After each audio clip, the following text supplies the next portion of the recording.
কেমন আছেন সবাই? আশা করছি অনেক ভালো আছেন। আমরা স্ক্রিনে দেখতে পাচ্ছি অনেকগুলো পিকচার কত সুন্দর করে প্রেজেন্ট হচ্ছে। আমরা চাইলে আমাদের যেকোনো পিকচারকে এমন করে সুন্দর মতো প্রেজেন্ট করতে পারি। পাওয়ার পয়েন্টের মাধ্যমে আমরা যেকোনো পিকচারকে অনেক সুন্দরভাবে খুব সহজেই প্রেজেন্ট করতে পারি। সো আজকে আমরা দেখব এই প্রেজেন্টেশনটি কিভাবে পাওয়ার পয়েন্টে আমরা করতে পারি। তো চলুন চলে যাই পাওয়ার পয়েন্টে।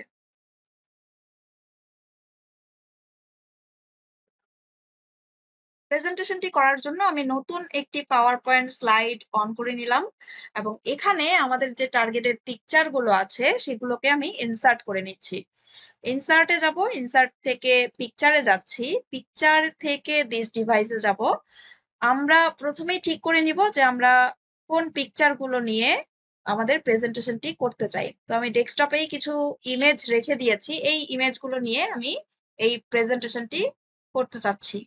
তো ইনসার্ট বাটন ক্লিক করলে চলে আসবে স্লাইডে। প্রথমেই আমরা লক্ষ্য রাখবো যে আমাদের পিকচারগুলো কি সমান সাইজ কিনা। যদি না হয় তাহলে অবশ্যই আমরা চেষ্টা করব পিকচারগুলোকে সেম সাইজের করে নিতে।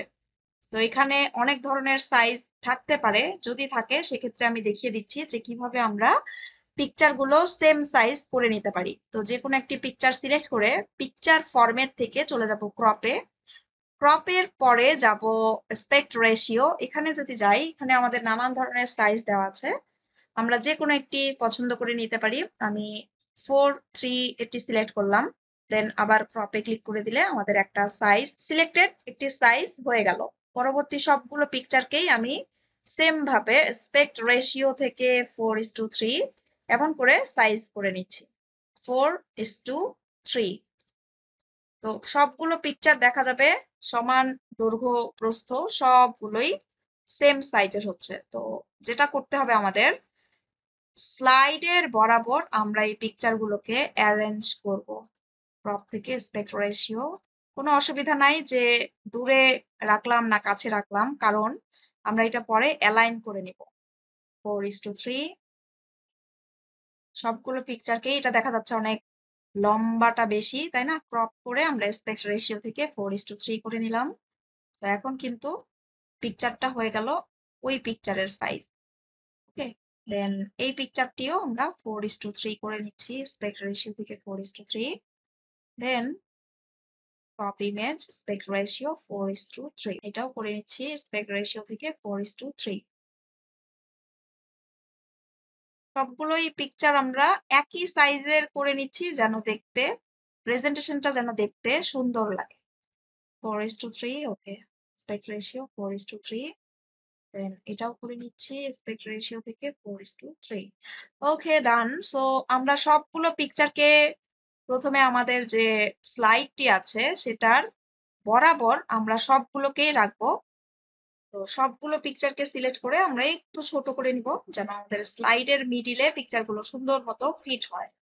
তো দেখতে পাচ্ছি এটাকে টার্গেট করে আমরা করছি। ওকে, এই পিকচারটি স্লাইডে কতটুকু অংশ দেখাতে চাচ্ছি সেটাকে আমরা প্রথমে ঠিক করে নেব যে একটি পিকচারকে যদি ঠিক করি, হ্যাঁ, এতটুকু অংশ স্লাইডে আমরা দেখাবো। তো ঠিক আছে, এখন আমরা কি করব, সবগুলো পিকচারকে অ্যালাইন করব। কোথায় কোথায় থাকবে পিকচারগুলোকে আমরা অ্যালাইন করে নিচ্ছি। সবগুলোকে সিলেক্ট করলাম। সিলেক্ট করার পর এখন আমরা চলে যাব পিকচার ফরম্যাটে। পিকচার ফরম্যাট থেকে অ্যালাইন, অ্যালাইন থেকে যাব আমরা অ্যালাইন মিডল। অ্যালাইন মিডল হওয়ার পর আরেকবার আমরা করব ডিস্ট্রিবিউট হরিজন্টাল। তাহলে পিকচারগুলো সবগুলোই সমান দূরত্বে বসে গেল। এখন যেটা করব, আমরা আমরা চাইলে এটাকে আরো কাছাকাছি আনতে পারি, তাহলে সুন্দর দেখা যাবে।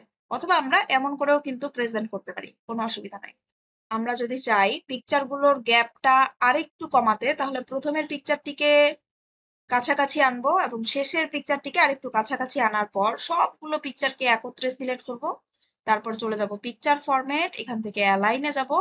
দেন এখান থেকে আমরা করব অ্যালাইন মিডল এন্ড পরবর্তী যে অ্যালাইনটি ডিস্ট্রিবিউট হরিজন্টাল, এটা করে দিলেই আমরা দেখতে পাবো পিকচারগুলো সবগুলোই সমানভাবে সোজা হয়ে ঠিকঠাক মতো তাদের স্থানে দাঁড়িয়ে গিয়েছে। তো এখন আমরা পরবর্তী কাজের জন্য পিকচারগুলোকে আমাদের স্লাইড বরাবর প্রথমের পিকচারটিকে রাখলাম স্লাইডে, প্রথমের পিকচারটিকে রেখেছি। পরবর্তী পিকচারটি ডান পাশ থেকে বাম পাশে যাবে। তো প্রথমের একটি স্লাইডই জাস্ট আমরা ঠিক করে নিব কি করতে চাচ্ছি। এটাকে প্রথমেরটা ঠিক করে নিলেই পরবর্তীগুলো খুবই সহজ, কপি অ্যান্ড পেস্ট। তো প্রথমে একটি ওভাল শেপ নিয়ে নিলাম। এই শেপটাকে আমরা স্লাইডের কতটুকু অংশ দেখতে চাচ্ছি বা দেখাতে চাচ্ছি, এইটা প্রথমে আমরা এমন করে হাইড করে নিব। শেপ ফরম্যাট থেকে আমি ফিল কালার হোয়াইট করে দিচ্ছি, আউটলাইন নো আউটলাইন করে দিলাম। এটা যেন দেখা যায়, আমরা যেন দেখতে পাই। মোর ফিল কালার থেকে এখানে একটু আপাতত 50% করে দেই, যেন দেখা যায় যে কতটুকু আমরা হাইড করছি।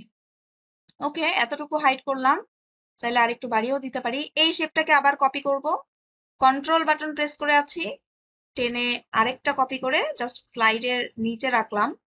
এখন আমরা দেখতে পাচ্ছি আসলে যে কতটুকু অংশ স্লাইডের হাইড হচ্ছে। আমরা একটু চাইলে এটাকে বাড়িয়ে দেই যেন দেখা যায় ভালো মতো।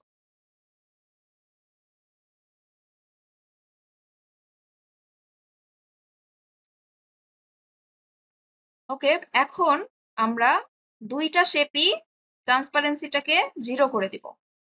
0 ট্রান্সপারেন্সি 0, ফিল কালার হোয়াইট। ওকে, ডান হয়ে গেল, আমাদের কাজ হয়ে গেছে মূলত। তো প্রথমের পিকচারটি শো হবে এবং যথাক্রমে ডান পাশ থেকে বাম পাশে যাবে। একটা স্লাইড কমপ্লিট হয়ে যাওয়ার পরেই আর কোনো কাজ নাই আসলে। এখন আমরা করব কি, প্রথমে স্লাইডটিকেই ডুপ্লিকেট করব, কন্ট্রোল ডি বাটন প্রেস করলাম। 2 নাম্বার স্লাইডে এসে একই কাজ করব, প্রতিবারই একই কাজ। আমরা সবগুলো পিকচারকে সিলেক্ট করব। সিলেক্ট করার পর আমরা প্রথমের যে পিকচারটি আছে সেটিকে বাম পাশে নিয়ে যাব এবং সেকেন্ড যে পিকচারটি সেটি থাকবে স্লাইডে। আমরা দেখতে পাচ্ছি, চাইলে আমরা এটাকে আরেকটু বড় করে নিতে পারি যেন দেখা যায় যে কি ঘটনা হচ্ছে। এই পিকচারটি শো হবে, এটাকে এই স্লাইডটিকে আবার আমরা এখন কপি করব। তার আগে আরেকটা স্টাইল বলে দেই আমি, আমরা চাইলে এই পিকচারগুলোকে ফরম্যাটিং করতে পারি। কিভাবে, সবগুলো পিকচারকে সিলেক্ট করলাম, করার পর আমরা পিকচার ফরম্যাটে গিয়ে এইখানে পিকচার স্টাইল থেকে যে কোনো ইচ্ছা মতো আমরা ফরম্যাটিং দিতে পারবো। এখান থেকে যেটা ইচ্ছা আমাদের, যেই স্টাইল পছন্দ হবে সেটাই দিতে পারবো। যদিও উপরে নিচে দেখা যাচ্ছে না, কিন্তু মাঝখানের অংশগুলো দেখা যাচ্ছে, তাই না? তো এই স্টাইলটা দিয়ে দিলাম, ড্রপ শ্যাডো, একটু একটু শ্যাডো দেখা যাবে। 3 নাম্বার স্লাইডে যাব, 2 নাম্বার স্লাইডটাকেই ডুপ্লিকেট করছি, কন্ট্রোল ডি বাটন প্রেস করলাম। 3 নাম্বার স্লাইডে এসে আবার কি করব, সেম কাজ, সেম। সবসময় পাওয়ার পয়েন্ট তো মজার। পাওয়ার পয়েন্ট হলো কি, একটা স্লাইডকে আমরা রেডি করব, পরবর্তী স্লাইডগুলো জাস্ট কপি করব। খুবই মজার একটা কাজ। হয়ে গেল। 3 নাম্বার স্লাইডে আমরা 3 নাম্বার পিকচারটা মিডিলে রাখলাম। এখন 3 নাম্বার স্লাইডটাকে ডুপ্লিকেট করব, কন্ট্রোল ডি বাটন প্রেস করলাম। দেন আবার সবগুলো পিকচারকে সিলেক্ট করব, করার পর এখন পরবর্তী পিকচারটি চলে আসবে স্লাইডে, আস্তে আস্তে করে ডান থেকে বামে যাচ্ছে। ওকে, এটাই হলো আসলে বুদ্ধি। তো 4 নাম্বার স্লাইডটা নিলাম, কন্ট্রোল ডি বাটন প্রেস করলাম। 5 নাম্বার স্লাইড, 5 নাম্বার পিকচারটি এবার চলে আসবে স্লাইডের মাঝে। আসলে কতটুকু আসছে আমরা কিন্তু এখান থেকে দেখতে পাচ্ছি যে বামের পিকচারটি একটু বেশি দেখা যাচ্ছে, তাই না? তো আমরা চাইলে আমরা আরেকটু স্লাইড এপাশে নিয়ে আসতে পারি যেন, হ্যাঁ, এখন মিডিলে চলে আসছে। 5 নাম্বার স্লাইডকে কপি ডুপ্লিকেট করছি, কন্ট্রোল ডি। আবার পুনরায় সবগুলো পিকচারকে সিলেক্ট করলাম, দেন এটা চলে যাবে বাম পাশে অ্যান্ড পরের পিকচারটি স্লাইড বরাবর চলে আসবে, আরেকটু বামে আসবে। ওকে, ডান। এখন একটি কথা আমি বলবো, সেটি হলো ডান পাশ থেকে বাম পাশে পিকচার গুলো যাচ্ছে, তাই না? তো যেগুলো আসলে হয়ে গেছে দেখানো সেগুলো চাইলে আমরা ডিলিট করে দিতে পারি। এই 4টা পিকচারকে চাইলে আমরা ডিলিট করে দিতে পারি, তাহলে একটু ঝামেলাটা কমলো, তাই নয় কি? তো 6 নাম্বার স্লাইডকে আমরা আরেকবার ডুপ্লিকেট করব, কন্ট্রোল ডি বাটন প্রেস করলাম। 7 নাম্বার স্লাইডে এসে সবগুলো পিকচারকে সিলেক্ট করলাম, করার পর যে পিকচারটি আছে সেটি চলে যাবে বামে এবং পরের পিকচারটি চলে আসবে স্লাইড বরাবর। ওকে, ডান। 7 নাম্বার স্লাইড ডুপ্লিকেট করছি, কন্ট্রোল ডি। 8 নাম্বার স্লাইডে এসে আমরা এই পিকচারগুলোকে আবার সেম ঘটনা ঘটাচ্ছি। পিকচারটাকে নিয়ে শুধু স্লাইডের মাঝ বরাবর বসিয়ে দিচ্ছি। হয়ে গেল 8 number slide, control D. 9 number স্লাইডে চলে আসছি। এখন আমরা আবার সবগুলো পিকচারকে সিলেক্ট করব। সবগুলো পিকচারকে সিলেক্ট করার পর পরবর্তী পিকচারটিতে চলে যাচ্ছি। বেশি চলে আসছে, আর একটু তাহলে আমরা ডানে সরাই। ঠিক আছে, আমরা এখন শুরুর যে দুইটা পিকচার আছে এই দুইটাকে ডিলিট করে 9 নাম্বার স্লাইড থেকে আমরা চলে যাচ্ছি কন্ট্রোল ডি বাটন প্রেস করে 10 নাম্বার স্লাইডে। 10 নাম্বার স্লাইডে এসে আমরা আবার পিকচারগুলোকে সিলেক্ট করব। কমে গিয়েছে পিকচার, তাই না? এখন আমরা স্লাইডে পরের পিকচারটাকে শো করতেছি। ওয়াও, হয়ে গেল। 10 নাম্বার স্লাইড থেকে 11 নাম্বার স্লাইডে চলে আসলাম। আবার সবগুলো পিকচারকে সিলেক্ট করলাম। চলে যাও ডান পাশ থেকে বামে, পরবর্তী পিকচার। ওকে, এখন 12 নাম্বার স্লাইডে চলে এসেছি। 12 নাম্বার স্লাইডে এসে আমি পিকচারগুলোকে সিলেক্ট করলাম। সবগুলো পিকচারকে একত্রে সিলেক্ট করলাম। তারপর পরের ইমেজটি স্লাইডে মিডিল বরাবর রাখলাম। ওকে, ডান। দেখেন আমাদের কিন্তু একটা স্মার্ট অবজেক্ট হেল্প করছে। দেন ফাইনালি আমরা 13 নাম্বার স্লাইডে চলে এসেছি এবং পিকচারগুলোকে সিলেক্ট করছি। শেষের পিকচারকে শো করছি। ডান। আমরা কিন্তু চাইলে প্রথমের যে পিকচারটি ছিল সেটিকে এইখানে রাখতে পারি যেন ভালো দেখা যায়। তো প্রথমের পিকচারটিকে নিয়ে আসি। এই পিকচারটিকে কন্ট্রোল সি বাটন প্রেস করলাম এবং এটাকে আমরা এখানে এসে কন্ট্রোল ভি বাটন প্রেস করে জাস্ট শেষে শো করার জন্য রাখলাম। এটাকে কি করতে হবে? এখন করতে হবে কি, পিছনের দিকে পাঠিয়ে দেবো এটা। রাইট বাটন ক্লিক করলাম, সেন্ড টু ব্যাক করে দিচ্ছি। পিছনের দিকে চলে গেল। তো আমাদের দেখা যাচ্ছে যে এই পিকচারটি পরবর্তীতে আবার আসবে, তো শুরু হবে আবার। আর প্রথম স্লাইডেও আমরা সেম কাজটি করতে পারি। শেষের পিকচারটিকে কন্ট্রোল সি করব, কন্ট্রোল সি করে একদমই প্রথমের পিকচার, প্রথমের যে স্লাইডটি আছে এই স্লাইডে আসবো, কন্ট্রোল ভি করলাম। এখানে এসে আমরা চাইলে জাস্ট প্রথমের দিকে পিকচারটি রাখবো, রাখার পরে এই পিকচারটিকে পিছনে পাঠিয়ে দিব। রাইট বাটন ক্লিক করলাম, সেন্ড টু ব্যাক। ওকে, ডান। মানে এখানে শেষ হয়ে যাবে, শুরু হবে এখান থেকে এবং শেষ হবে এই পিকচার থেকে। তো স্লাইড শো করছি, চলেন দেখি কেমন মজা। প্রথমত স্লাইড শো করলাম, এখন কিন্তু দেখেন কেমন করে দেখা যাচ্ছে। আমি যখনই নেক্সট বাটন প্রেস করছি এমন করে দেখা যাচ্ছে, তাই না? মানে একটা পিকচার আসলো, আরেকটা পিকচার আসলো, আরেকটা পিকচার আসলো। আসলে মূলত আমাদের যে স্লাইডটা আমরা যে শো করতে যাচ্ছি যেন ধীরে করে ডান থেকে বামে চলে যায়, ধীরে করে ডান থেকে বামে চলে যায়, এমন তো, তাই না? তো এটার জন্য এখন আমাদের ফাইনালি যে ফিনিশিং কাজটি করতে হবে এটি খুব মজার, জোস একটি কাজ। আমরা সবগুলো স্লাইডকে সিলেক্ট করব। শিফট বাটন প্রেস করেও সিলেক্ট করতে পারি, অথবা প্রথমের স্লাইডটিকে সিলেক্ট করার পর একবারে শেষের স্লাইডে আসব। আসার পর শিফট বাটন প্রেস করে আমরা যদি সবার শেষের স্লাইডটি সিলেক্ট করি, সবগুলো সিলেক্ট হয়ে গেল। এখন আমরা যেটা করব, ট্রানজিশনে যাব। ট্রানজিশন থেকে মজার মজার ইন্টারেস্টিং একটা ট্রানজিশন, সেটা হলো মর্ফ। মর্ফ ট্রানজিশন আমরা সিলেক্ট করে দিব। হয়ে গেল আমাদের ম্যাজিক। এটাই হচ্ছে ম্যাজিক। তো এখন আমরা যদি স্লাইড শো করি তাহলে দেখা যাক কি হয়।